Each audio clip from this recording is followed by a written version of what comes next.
Je le dois à maman, je l'aime, c'est vrai, c'est ma maman. Le soleil du monde, c'est ma maman. Je l'aime, c'est vrai, c'est ma maman.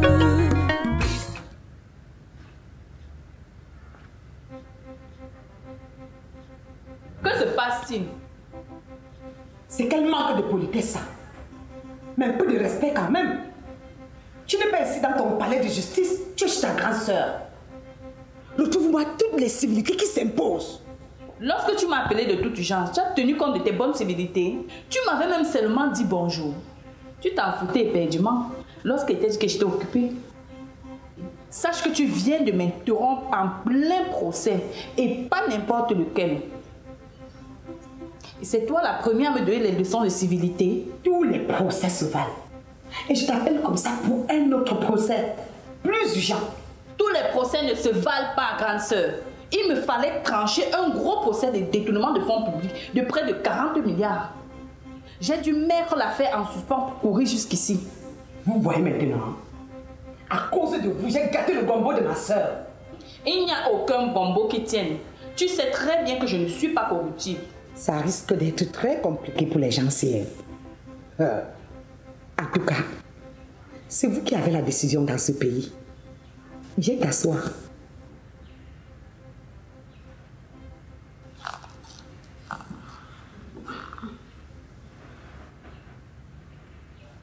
Bonsoir à toutes et désolée pour mon impolitesse. La pression me fait souvent perdre la tête. C'est nous qui sommes désolés, madame. Parce qu'à cause de nous, vous avez dû suspendre un gros procès. Ma fille, c'est la vie. On la supporte comme elle vient. Nina, reste. Je t'ai souvent parlé d'une collègue commerçante qui a un long bec comme pour le perroquet, non? Une certaine Virginie, si je ne me trompe. Qui ça? Moi, c'est là. Là, voilà donc. Elle vient de se présenter. Sa bouche n'arrive pas à se retenir. Je lui ai toujours dit de mettre la colle forte sur ses lèvres. Elle se dit que c'est une insulte, alors que je le fais pour son bien. C'est parce que je suis une femme véridique et je m'assume en tant que telle. N'en déplaise aux rageuses qui me combattent toujours. Qui est véridique? Hein? Une congociste comme toi? Menteuse même en même temps. Ta bouche ne porte jamais le caleçon. Quand je pense vraiment à tes leçons de civilité, je m'interroge beaucoup sur tes actes. Mais je ne comprends pas. Étant donné que tu détestes tant cette Virginie, mais que fait-elle chez toi? Et qui est cette maman? J'étais moi allongée sur le canapé ici dans un rêve romantique. Je pensais au beau moment passé dans les bras de Timothée. Lorsque j'entendis tout à coup la voix de Virginie, je ne te dis pas, j'étais en plein bouche à bouche avec Timothée. Il était même le premier à sursauter. Il a d'abord dit que je ne peux pas voir qui m'appelait, qu'il va m'attendre. Et lorsque je me réveille, bam, je vois la bonne dame devant moi. Moi, j'avais déjà sonné. Cogné, fatigué. Personne ne répondait. Je me suis permise d'entrer. Chez Ngache Chimène, c'est comme chez moi. Tu vois, Lynn, elle est toujours en train de me couper la parole. Pourtant, la colle forte coûte très moins cher au marché. Grande sœur, sois un peu brève, parce que j'ai jusqu'à 2% en attente. Moi-même, j'ai un sommeil et un beau rêve à rattraper. Timothée m'attend depuis l'air. Mais cette Virginie ose dire partout que je suis sa relation. Hey, ça m'étonne vraiment. Parce que je ne traite rien avec elle. Parenté au zéro. Ami au Même une petite dette comme ça, je ne lui dois rien. On est quand même collègues au marché. Nos comptoirs sont côte à côte. Nous sommes appelés à souvent collaborer. Tu es ma relation de bon voisinage de comptoir. Pardon. Excuse mon comptoir avec ça. Espèce de congociste international. Je vais finalement perdre patience. Va droit au but. Il faut alors dire à Virginie qu'elle ne me coupe plus la parole. Ça me fait perdre le fil des idées. Attendez. Je suis là pour résoudre un problème entre Virginie et toi. Que se passe-t-il même entre vous deux? Si c'était le cas, je n'aurais même pas besoin de t'appeler pour la gérer. Une mince chose comme ça. Elles veulent quoi par rapport au gabarit charismatique de la Tchéchène? Une femme m'avait sous-estimé comme ça au marché. Je te rappelle que ça fait 4 mois qu'elle est hospitalisée. Ne me teste plus. Madame, si vous continuez à l'interrompre, je vais m'en aller. M'attendez qu'on vous donne la parole. Ma petite sœur aime la bienséance. Elle est bien éduquée par les barbaries que vous faites partout au marché Mokolola. La sauvagerie, ne confondez pas les gens. Excusez-moi, madame, de prendre la parole. Sinon, on ne va pas avancer. Je m'appelle Martine. Virginie m'a amenée ici voir sa relation pour résoudre mon problème. Virginie, retire-moi immédiatement parmi tes relations et que ce soit la dernière fois. De quel problème s'agit-il, madame? Il y a mon fils Onana qui a été emprisonné pour rien. Je vous dis qu'il est innocent. Et qu'est-ce qu'on lui reproche? C'est la fille de ma voisine qui me déteste jusqu'à... Elle est partie porter sa grossesse, je ne sais pas où. Et sa mère est venue déposer le fardeau là sur mon fils. Le pauvre Onana a été arrêté pour détournement de mineurs. Si je te dis que mon fils n'a jamais vu la nudité d'une femme, tu ne peux pas me croire. Même sur la photo, il n'a jamais vu. Je veux bien vous croire sur parole, mais en justice, il faut des preuves. La preuve même est que la fiancée d'Onana est encore vierge. Onana garde sa femme pure pour le mariage. Même Virginie racontait partout qu'elle est vierge.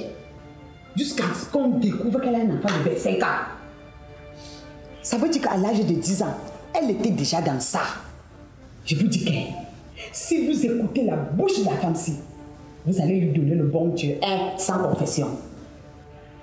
Vous voyez que je ne parle plus, non? Là, voilà qui m'attaque toujours. Je ne veux pas. Mais je ne comprends pas. Vous commencez déjà à me sortir par les narines. Qu'est-ce qui ne va pas avec vous? Permettez-moi de comprendre le problème.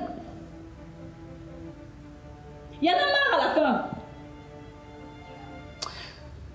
Continuez, madame. Onana est en prison depuis 3 ans et son affaire n'est même pas encore passée en cours. Si je comprends bien, il est en détention provisoire. Oui, madame, j'ai déjà marché fatiguée. Est-ce que cette petite peut venir faire un témoignage à la barre? La petite s'est désistée depuis. Elle a démenti tout ça au quartier.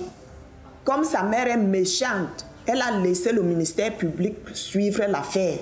Quand elle m'a expliqué son problème, j'ai bien compris que c'est loin d'un problème qu'on peut résoudre avec les coups de poing.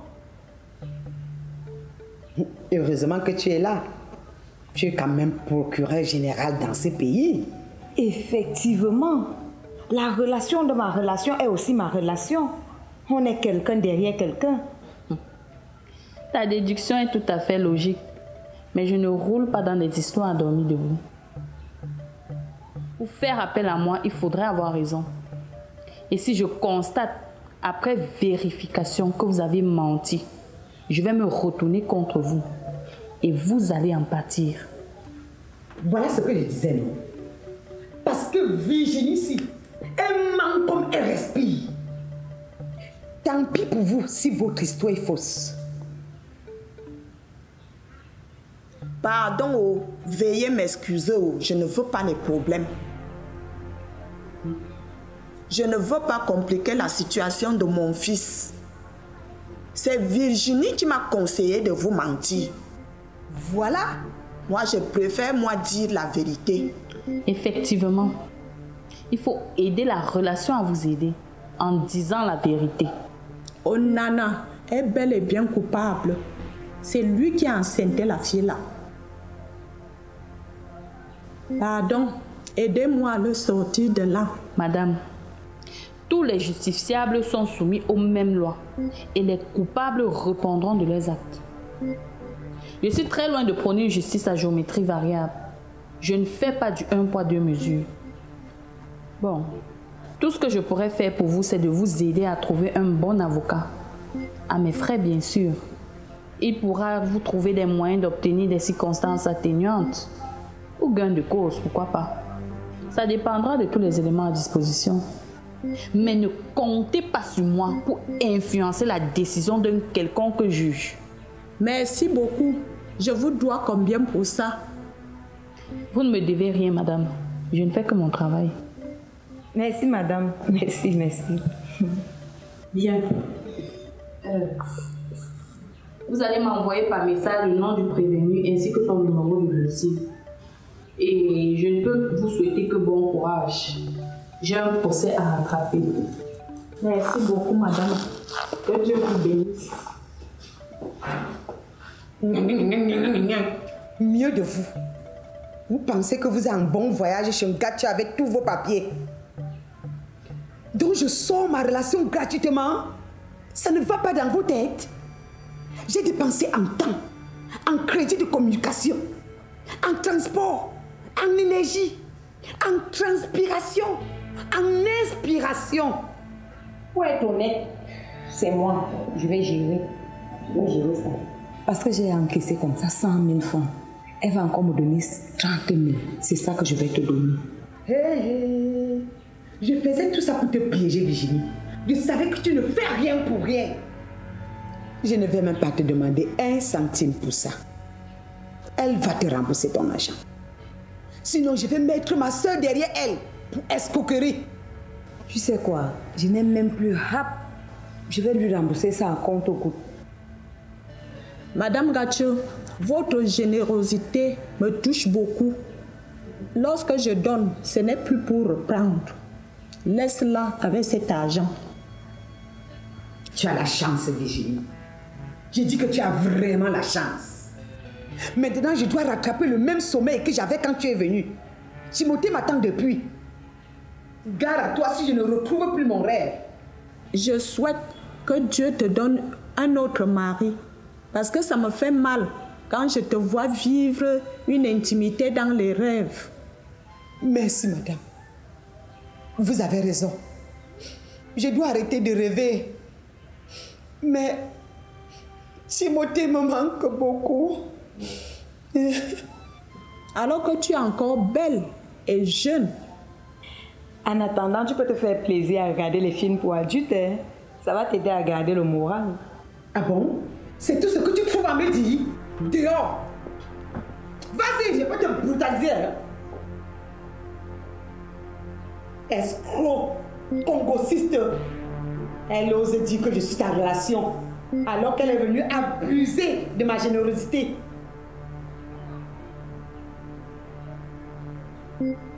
Trop bon, trop con. Du fond de mon cœur, je te dis merci, maman. Du fond de mon âme, je te dis merci, maman, parce que je te le dois. Je te le dois et tu m'as donné la vie.